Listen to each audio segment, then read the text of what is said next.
এই যে শাহাবুদ্দিন চুপ্পু, তাকে অবশ্যই গ্রেফতার করে এবং রাষ্ট্রীয় বাহিনীগুলো তাদেরকে এখন তদন্ত করতে হবে। তার অতীতের যে অপকর্ম এবং পরবর্তীতে এই বাংলাদেশ রাষ্ট্রকে নিয়ে বিভিন্ন ধরনের যে ষড়যন্ত্র তিনি করেছেন, আমরা জেনেছি ডেইলি স্টারের বরাতে যে লন্ডনে গিয়েও তিনি শেখ হাসিনার সাথে যোগাযোগ করছেন। এই ধরনের ভূমিকাগুলোর কারণে তাকে কিন্তু এখন আইনের আওতায় নিয়ে আসতে হবে। মায়ের চোখের জলের হিসাব যে কতটা ভয়ঙ্কর হতে পারে তা এবার হাড়ে হাড়ে টের পাচ্ছেন দুর্নীতিবাজ শাহাবুদ্দিন চুপ্পু। তারেক রহমান ভেতরে ভেতরে কত ভয়ঙ্কর এক মাস্টার মাইন্ড হিসেবে ছক সাজাচ্ছিলেন। অত্যন্ত ঠান্ডা মাথার এই খেলোয়াড় গত কয়েক মাস ধরে চুপ্পুর অতীত কুকর্ম আর ৮০,০০০ কোটি টাকা ব্যাংক লুটের সব গোপন প্রমাণ হাতে আসতেই চুপ্পুকে রীতিমতো ঘাড় ধাক্কা দিয়ে গদি থেকে ছুড়ে ফেলা হয়েছে। যে কোনো মুহূর্তে ক্ষমতার শীর্ষ আসন থেকে সোজা কারাগারের অন্ধকার প্রকোষ্ঠে ছিটকে পড়ার নাটকীয় পরিণতি হয়তো এবার প্রত্যক্ষ করতে যাচ্ছেন দেশবাসী।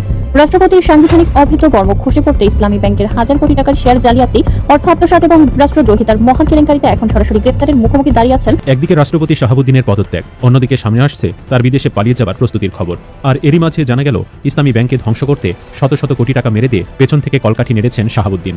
সাবেক রাষ্ট্রপতি শাহাবুদ্দিন চুপ্পুর সমস্ত অপকর্ম ফাঁস হয়ে যাচ্ছে, দৃশ্যপটে আসছে। অলরেডি পেপার পত্রিকা রিপোর্ট শুরু হয়ে গেছে, যেটা আমি বলছি যে বঙ্গভবনের পরবর্তী বাসিন্দা কে হচ্ছেন, এই একটি মাত্র প্রশ্ন এখন বাংলাদেশের রাজনীতির অলিতে গলিতে, ড্রয়িং রুমে আর চায়ের কাপে সবচেয়ে বড় ঝড় তুলেছে। যে মানুষটির নাম নিয়ে এখন পর্দার আড়ালে সবচেয়ে বেশি দর কষাকষি চলছে, তার নাম শুনলে আপনিও চমকে উঠবেন। আসসালামু আলাইকুম। আপনারা জানেন যে রাষ্ট্রপতি শাহাবুদ্দিন চুপ্পু পদত্যাগ করেছে। তিনি পদত্যাগ করার পরেই তার বিরুদ্ধে যত অভিযোগ ছিল তা প্রকাশ্যে আসতে শুরু করেছে। তিনি রাষ্ট্রপতি হওয়ার আগে এবং রাষ্ট্রপতি হওয়া বা রাষ্ট্রপতির দায়িত্বে থাকা অবস্থায় যে সকল দুর্নীতি করেছিল, সেই সকল দুর্নীতি এখন সামনে আসতে শুরু করেছে, যা নিয়ে মাঠে নামতে শুরু করেছে সাধারণ জনগণ। এবং জনগণের দাবি যে তাকে গ্রেফতার করে আইনের আওতায় এনে কঠোর শাস্তির আওতায় আনা হোক। এ নিয়ে ভিডিওর শুরুতেই আপনারা বেশ কিছু ভিডিওর অংশ বিশেষ ইতিমধ্যেই দেখেছেন। মূলত আজকের এই ভিডিওটিতে সেই সকল ভিডিওর বিস্তারিত আলোচনা দেখতে পারবেন। ভিডিওর শুরুতেই যে সকল ভিডিও দেখেছেন তা থেকে হয়তো ইতিমধ্যেই আন্দাজ করতে পেরেছেন আজকের এই ভিডিওটি কতটুকু গুরুত্বপূর্ণ হতে চলেছে। অতএব চলুন কথা না বাড়িয়ে একটি লাইক দিয়ে সম্পূর্ণ ভিডিওটি দেখে আসি। বঙ্গভবনের পরবর্তী বাসিন্দা কে হচ্ছেন, এই একটি মাত্র প্রশ্ন এখন বাংলাদেশের রাজনীতির অলিতে গলিতে, ড্রয়িং রুমে আর চায়ের কাপে সবচেয়ে বড় ঝড় তুলেছে। সংবিধানের নিয়ম অনুযায়ী রাষ্ট্রপতির পদ শূন্য হওয়ার ঠিক ৯০ দিনের মধ্যে নতুন একজনকে ওই চেয়ারে বসাতে হবে। কিন্তু কে বসবেন ওই চেয়ারে? যে মানুষটির নাম নিয়ে এখন পর্দার আড়ালে সবচেয়ে বেশি দর কষাকষি চলছে, তার নাম শুনলে আপনিও চমকে উঠবেন। রাজনীতি যে কতটা রহস্যময় আর স্বার্থের এক অদ্ভুত খেলা, সেটা বুঝতে হলে আপনাকে বর্তমান পরিস্থিতির একটু গভীরে যেতে হবে। অন্তর্বর্তীকালীন সরকারের মেয়াদ যখন শেষের দিকে এগোচ্ছে, ঠিক তখনই সোশ্যাল মিডিয়া থেকে শুরু করে রাজনীতির ময়দানে একটি ভয়ঙ্কর গুজব ছড়িয়ে পড়ে। বলা হতে থাকে ডক্টর মোহাম্মদ ইউনূস নাকি ক্ষমতা ছাড়ার পরপরই দেশ ছেড়ে চলে যাবেন। কেউ কেউ তো এক ধাপ এগিয়ে এমনও দাবি করে বসলেন যে তার বিমানের টিকিট পর্যন্ত কাটা হয়ে গেছে। একটি পরিকল্পিত ন্যারেটিভ তৈরি করা হচ্ছিল তাকে দেশ পলাতক প্রমাণের জন্য। কিন্তু এই সমস্ত জল্পনা আর গুজবের মুখে ছাই দিয়ে ডক্টর ইউনূস এমন এক বিবৃতি দিলেন যা পুরো রাজনৈতিক সমীকরণকে এক নিমিষে পাল্টে দিল। তিনি স্পষ্ট জানিয়ে দিলেন এই দেশেই তার জন্ম আর এই দেশেই তার মৃত্যু হবে। তিনি কোথাও যাচ্ছেন না, গুলশানের বাড়িতেই থাকবেন। তার এই একটি মাত্র বাক্য যেন অনেকের সাজানো বাগান তছনছ করে দিল। আর ঠিক এর পরপরই শুরু হলো রাজনীতির নতুন এক দাবা খেলা। সুপ্রিম কোর্টের প্রখ্যাত আইনজীবী অ্যাডভোকেট আবু হেনা রাজ্জাকি একটি বিস্ফোরক তথ্য জনসম্মুখে আনেন। তিনি জানান ডক্টর ইউনূসকে সরাসরি রাষ্ট্রপতি হওয়ার প্রস্তাব দেওয়া হয়েছে। আর এই প্রস্তাবটি হাওয়া থেকে আসেনি, এসেছে খোদ দেশের বর্তমান সময়ের সবচেয়ে বড় রাজনৈতিক শক্তি ক্ষমতাসীন দল বিএনপির পক্ষ থেকে। খবরটি ছড়ানোর পর রাজনৈতিক বিশ্লেষকদের চোখ কপালে ওঠার জোগাড়। রাজনীতিতে স্মৃতি যে কতটা ক্ষণস্থায়ী, এটি তার সবচেয়ে বড় প্রমাণ। একটু পেছনের দিকে ফিরে তাকান। এই বিএনপি একসময় ডক্টর ইউনূসকে নিয়ে কি ধরনের মন্তব্য করত, তাকে রীতিমতো রাষ্ট্রের শত্রু হিসেবে প্রমাণের একটা চেষ্টা ছিল। তার বিরুদ্ধে ডজন ডজন মামলা হয়েছে, তাকে নানাভাবে হেনস্থা করা হয়েছে। আর আজ সেই একই দল তাকে রাষ্ট্রের সর্বোচ্চ চেয়ারে বসানোর জন্য মরিয়া হয়ে উঠেছে। কেন? এর পেছনের কারণটা শুধুই কি সম্মান দেখানো, নাকি এর পেছনে রয়েছে অনেক বড় কোনো রাজনৈতিক কৌশল? এই প্রশ্নের উত্তর খোঁজার আগে রাজনীতির মঞ্চে অভিনেতাদের মুখোশ বদলের দুটো বাস্তব উদাহরণ আপনাকে দেখাতে হবে। তাহলেই আপনি বুঝতে পারবেন বর্তমান বাংলাদেশের রাজনীতি আসলে কিভাবে চলছে। প্রথম উদাহরণটি হলেন খলিলুর রহমান। অন্তর্বর্তীকালীন সরকারের সময় তিনি ছিলেন রাজনৈতিক ও নিরাপত্তা বিষয়ক উপদেষ্টা। সেই সময় বিএনপির শীর্ষ নেতারা তাকে নিয়ে এমনভাবে কথা বলতেন যেন তিনি দেশের সবচেয়ে বড় শত্রু। বিএনপির স্থায়ী কমিটির সদস্য বর্তমান স্বরাষ্ট্রমন্ত্রী সালাউদ্দিন আহমেদ তো সরাসরি খলিলুর রহমানকে বিদেশি দালাল বলেও আখ্যা দিয়েছিলেন। টক শো, পত্রপত্রিকা, সোশ্যাল মিডিয়া সব জায়গাতেই একটাই রব ছিল যে এই লোকটা দেশের স্বার্থ বিকিয়ে দিচ্ছে। কিন্তু আজ দৃশ্যপট সম্পূর্ণ ভিন্ন। সেই খলিলুর রহমান আজ বিএনপির সরকারের মন্ত্রিসভার সবচেয়ে প্রভাবশালী মন্ত্রীদের একজন। শুধু মন্ত্রী নন, তিনি এখন সরকারের পররাষ্ট্র ও কূটনৈতিক কৌশলের প্রধান স্থপতি। জাতিসংঘে তার ভূমিকা বাংলাদেশকে এক নতুন উচ্চতায় নিয়ে গেছে। ভারতের সাথে যে বাংলাদেশ একসময় মাথা নিচু করে কথা বলতো, সেই বাংলাদেশ আজ চোখে চোখ রেখে সমানে সমান কথা বলছে। তার এই সাহসের পেছনে সবচেয়ে বড় অবদান ওই খলিলুর রহমানের। কালকের বিদেশি দালাল আজ হয়ে গেছেন দেশের সবচেয়ে বড় কূটনৈতিক হিরো। দ্বিতীয় উদাহরণটি আরও চমকপ্রদ। বিডা বা বাংলাদেশ ইনভেস্টমেন্ট ডেভেলপমেন্ট অথরিটির চেয়ারম্যান আশিকুর রহমানের কথা মনে আছে? এই মানুষটির কাজই ছিল ভিডিও প্রেজেন্টেশন বানিয়ে আন্তর্জাতিক বিনিয়োগকারীদের কাছে বাংলাদেশের সম্ভাবনা তুলে ধরা, দেশে বিদেশি বিনিয়োগ আনার চেষ্টা করা। কিন্তু এই কাজের জন্য তাকে কি শুনতে হয়েছিল জানেন? বিএনপির কট্টর সমর্থকরা তাকে রাস্তায় দাঁড়িয়ে থাকা হকারের সাথে তুলনা করেছিল, যেন দেশের জন্য বিনিয়োগ আনতে যাওয়াটা কোনো লজ্জার কাজ। অথচ আজ সেই একই আশিকুর রহমান একই পদে বহাল আছেন। বিএনপি সরকারের অধীনেই তিনি কাজ করছেন এবং এখন তার সেই কাজকেই সরকারের অন্যতম সেরা পদক্ষেপ হিসেবে বাহবা দেওয়া হচ্ছে।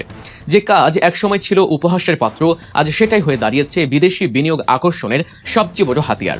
এই দুটি ঘটনাই প্রমাণ করে রাজনীতির মঞ্চে কালকের ভিলেন আজ হিরো হতে সময় লাগে না। মুখে এক কথা আর অন্তরে আরেক হিসাব, এটাই বাংলাদেশের রাজনীতির সবচেয়ে নির্মম বাস্তবতা। এবার আসা যাক আমাদের মূল গল্পে। ডক্টর ইউনূসকে কেন বিএনপি রাষ্ট্রপতি বানাতে চাইছে? বিএনপির চেয়ারম্যান এবং প্রধানমন্ত্রী তারেক রহমান আসলে কি চাইছেন? দলের ভেতরে এখন চরম কোন্দল চলছে। কে বড় পদে যাবেন, কার ক্ষমতা কতটুকু, এ নিয়ে গ্রুপিং এখন প্রায় যুদ্ধক্ষেত্রে রূপ নিয়েছে। তারেক রহমান খুব ভালো করেই জানেন দলের ভেতর থেকে কাউকে যদি রাষ্ট্রপতি করা হয় তবে এই কোন্দল আরও ভয়াবহ রূপ নেবে। তাই তিনি চাইছেন এমন একজনকে বঙ্গভবনে বসাতে যিনি সম্পূর্ণ নিরপেক্ষ, যার গ্রহণযোগ্যতা সার্বজনীন এবং যাকে নিয়ে দলের ভেতরে বা বাইরে কেউ টু শব্দটিও করতে পারবে না। আর এই মাপকাঠিতে ডক্টর ইউনূসের চেয়ে যোগ্য ব্যক্তি এই মুহূর্তে বাংলাদেশে দ্বিতীয়টি নেই। তবে শুধু অভ্যন্তরীণ কোন্দল মেটানোই শেষ কথা নয়, এর পেছনে রয়েছে আন্তর্জাতিক কূটনীতি ও অর্থনীতির এক বিশাল সমীকরণ। ডক্টর মোহাম্মদ ইউনূস একজন নোবেল জয়ী ব্যক্তিত্ব। বিশ্বমঞ্চে তার যে গ্রহণযোগ্যতা তা অন্য কোনো রাজনীতিবিদের নেই। বাংলাদেশ বর্তমান এক জটিল ভূরাজনৈতিক পরিবর্তনের মধ্য দিয়ে যাচ্ছে। এক সময়ের ঘনিষ্ঠ মিত্র ভারত থেকে মুখ ফিরিয়ে বাংলাদেশ এখন চীন, পাকিস্তান এবং তুরস্ক বলয়ের দিকে ঝুঁকছে। এই আন্তর্জাতিক মেরুকরণের সময় পশ্চিমা বিশ্ব, বিশেষ করে ইউরোপ ও আমেরিকার সাথে সম্পর্ক ঠিক রাখাটা বাংলাদেশের জন্য টিকে থাকার লড়াই। বাংলাদেশের অর্থনীতির মেরুদণ্ড হলো গার্মেন্টস শিল্প, আর এই শিল্পের সবচেয়ে বড় বাজার হলো ইউরোপ ও আমেরিকা। বিশ্ব ব্যাংক, IMF বা এশীয় উন্নয়ন ব্যাংকের মতো প্রতিষ্ঠানগুলোর শীর্ষ পর্যায়ে ডক্টর ইউনূসের যে ব্যক্তিগত যোগাযোগ বা প্রভাব রয়েছে তা বাংলাদেশের অর্থনীতিকে যে কোনো সংকট থেকে উদ্ধার করতে পারে। তাছাড়া জলবায়ু পরিবর্তনের কারণেই বাংলাদেশ বিশ্বের সবচেয়ে ঝুঁকিপূর্ণ দেশগুলোর একটি। বৈশ্বিক জলবায়ু তহবিল থেকে বিপুল পরিমাণ অর্থ দেশে আনার সুযোগ রয়েছে, কিন্তু সেই অর্থ আনতে গেলে আন্তর্জাতিক পর্যায়ে এমন একটি মুখ দরকার যার কথায় সারা বিশ্ব ভরসা করবে। ডক্টর ইউনূস ঠিক সেই মুখ, যাকে রাষ্ট্রপতি করা গেলে আন্তর্জাতিক মহলে বাংলাদেশের ভাবমূর্তি এমন এক উচ্চতায় পৌঁছাবে যা অন্য কোনো উপায়ে অর্জন করা সম্ভব নয়। কিন্তু চাইলেই কি সবকিছু এত সহজে হবে? বাস্তবতা এতটাও সরল নয়। তারেক রহমান চাইলেও দলের ভেতরের একটি বড় অংশ এই সিদ্ধান্তের সাথে একমত নয়। তারা ক্ষমতার ভাগ ছাড়তে নারাজ। অন্যদিকে দেশের বড় বড় কর্পোরেট লবি এবং ব্যবসায়ী সিন্ডিকেটগুলোর দিক থেকেও প্রচন্ড চাপ রয়েছে। এইসব চাপ সামলে তারেক রহমান কি শেষ পর্যন্ত তার সিদ্ধান্ত অটল থাকতে পারবেন? মায়ের চোখের জলের হিসাব যে কতটা ভয়ঙ্কর হতে পারে তা এবার হাড়ে হাড়ে টের পাচ্ছেন দুর্নীতিবাজ শাহাবুদ্দিন চুপ্পু। ক্ষমতার অহংকারে অন্ধ হয়ে একদিন যিনি খালেদা জিয়াকে পদে পদে অপমান করেছিলেন, আজ তার নিজের গলাতেই আটকে গেছে বিপদের রশি। ক্ষমতার দম্ভে তারেক রহমানের বয়স্ক শাশুড়িকেও চরম হেনস্থা করতে ছাড়েননি চুপ্পু। প্রধানমন্ত্রী হিসেবে তারেক রহমান ক্ষমতায় বসার পর চুপ্পুর সাথে তার গলায় গলায় খাতির দেখে সারা দেশের মানুষ অবাক হয়ে গিয়েছিলেন। কিন্তু কেউ ঘুণাক্ষরেও টের পায়নি তারেক রহমান ভেতরে ভেতরে কত ভয়ঙ্কর এক মাস্টার মাইন্ড হিসেবে ছক সাজাচ্ছিলেন। অত্যন্ত ঠান্ডা মাথার এই খেলোয়াড় গত কয়েক মাস ধরে চুপ্পুর অতীত কুকর্ম আর ৮০,০০০ কোটি টাকা ব্যাংক লুটের সব গোপন প্রমাণ একে একে নিজের হাতে তুলে নিয়েছেন। আর সব প্রমাণ হাতে আসতেই চুপ্পুকে রীতিমতো ঘাড় ধাক্কা দিয়ে গদি থেকে ছুড়ে ফেলা হয়েছে। পরিস্থিতি এখন এতটাই উত্তপ্ত যে রাজনৈতিক বিশ্লেষক আর সমালোচকদের মুখে এখন একটাই কথা, যে কোনো রাতেই জেলের ভাত জুটতে পারে দুর্নীতিবাজ চুপ্পুর। মা আর শাশুড়িকে অপমানের কি নিদারুণ বদলাই না নিলেন তারেক রহমান? কিভাবে চুপ্পুকে এই ফাঁদে ফেলা হলো আর তার অতীত ফাইলে কি ভয়ঙ্কর তথ্য আছে যা তাকে জেলের পথে টেনে নিচ্ছে তার কাহিনী জানলে শিউরে উঠবেন যে কেউ। সাপের বিষ দিয়ে সাপ মারার কৌশলটা তারেক রহমান খুব ভালো করেই জানেন। ক্ষমতায় আসার পর তিনি চালু খেলোয়াড়ের মতো মুচকি হেসে প্রথমে চুপ্পুকে বিশ্বাস করিয়েছেন সব ঠিক আছে, কিন্তু তলে তলে তিনি এমনভাবে আটঘাট বেঁধেছেন যা থেকে বের হওয়ার রাস্তা খোলা নেই। সুপ্রিম কোর্টের প্রখ্যাত আইনজীবী অ্যাডভোকেট শিশির মোহাম্মদ মনির সম্প্রতি পিলে চমকানো তথ্য সামনে এনেছেন যা চুপ্পুর কফিনে শেষ পেরেক ঠুকে দিয়েছে। হাসিনার আমলে এস আলম গ্রুপ নামের মাফিয়া চক্র 24টি ভুয়া ও বেনামি কোম্পানি দাঁড় করিয়েছিল।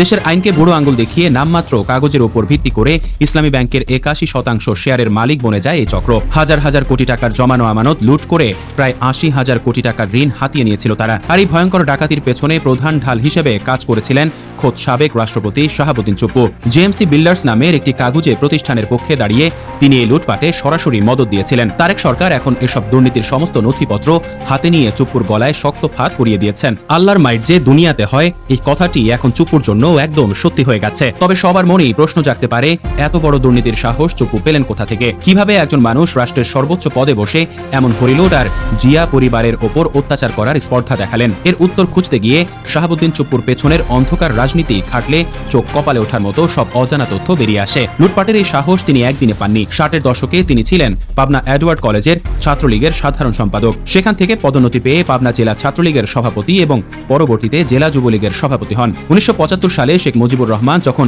বাকশাল কায়েম করেন তখন তাকে পাবনা জেলা বাকশালের যুগ্ম সাধারণ সম্পাদক করা হয়। তবে রাজনৈতিক জীবনের সবচেয়ে বড় ভেলকিবাজি শুরু হয় 80-এর দশকে। 1975 সালের রাজনৈতিক পালাবদল এবং প্রেসিডেন্ট জিয়াউর রহমানের চিরবিদায়ের পর এরশাদ ক্ষমতায় বসেন। তখন তৎকালীন জেনারেলদের প্রশ্রয়ে প্রশাসনে আওয়ামী লীগের পুনর্বাসন প্রক্রিয়া শুরু হয়েছিল। সেই সুযোগ কাজে লাগিয়ে 1983 সালে বিসিএস বিচার ক্যাডারের মাধ্যম দিয়ে বিচারক হিসেবে সরকারি প্রশাসনে ঢুকে পড়েন তৎকালীন এই যুবলীগ নেতা। দীর্ঘ সময় চাকরি করার পর 2006 সালে তিনি অবসরে যান। চুপ্পু বুঝতে পেরেছিলেন ক্ষমতার কাছাকাছি থাকতে হলে তাকে আরো বড় দাবার চাল চালতে হবে। আর সেই দাবার চাল হিসেবেই অবসরের পর তিনি সরাসরি হাসিনার দালালিতে নাম লেখান। বিচারকদের পদ থেকে অবসরে যাওয়ার পর 2011 সালে হাসিনার সরকার তাকে দারুণ এক পুরস্কার দেয়। তাকে বসানো হয় দুর্নীতি দমন কমিশন বা দুদকের কমিশনার পদে। সেখানে বসেই তিনি হাসিনাকে দুটি অমূল্য আইনি সুবিধা দিয়েছিলেন। প্রথমটি ছিল পদ্মা সেতু দুর্নীতি ধামাচাপা দেয়া। বিশ্বব্যাংক যখন ঐতিহ্যবাহী পদ্মা সেতু দুর্নীতি নিয়ে তদন্ত শুরু করে তখন তৎকালীন মন্ত্রী আবুল হোসেন সহ প্রধান সন্দেহভাজনদের বাঁচাতে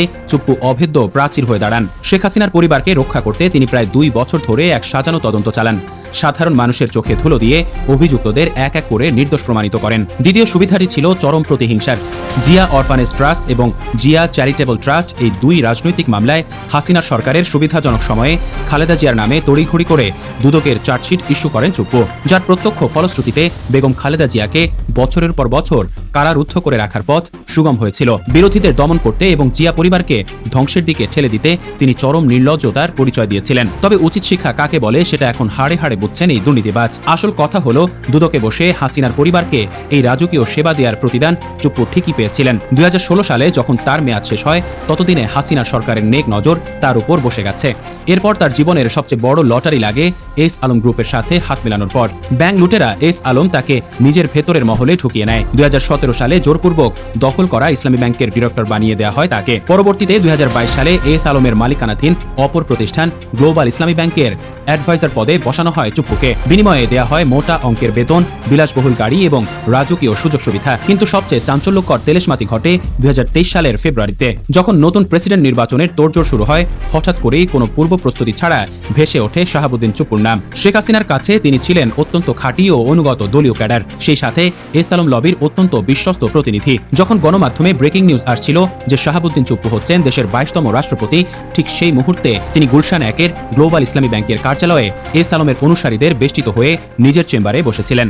সাবেক রাষ্ট্রপতির নির্লজ্জতা শুধু ব্যাংক লুটের মধ্যেই সীমাবদ্ধ ছিল না। 2024 সালের 5ই আগস্ট যখন তীব্র আন্দোলনের মুখে শেখ হাসিনা দেশ ছেড়ে পালান, তখনও এই চুপ্পু তার ধূর্ত স্বভাব ছাড়েননি। ওই ঐতিহাসিক সন্ধ্যায় মাগরিবের পর বঙ্গভবনে সেনা প্রধান জেনারেল ওয়াকারুজ্জামান সহ অপর 2 বাহিনী প্রধান এবং রাজনৈতিক দলের শীর্ষ প্রতিনিধিরা জরুরি বৈঠকে বসেন। পরবর্তী করণীয় নিয়ে যখন আলোচনা চলছিল তখন সভার সিদ্ধান্তের মুখে 2টি বিষয়ে সরাসরি বাধা হয়ে দাঁড়িয়েছিলেন চুপ্পু। প্রথম বাধাটি তিনি দিয়েছিলেন বেগম খালেদা জিয়ার মুক্তির প্রশ্নে।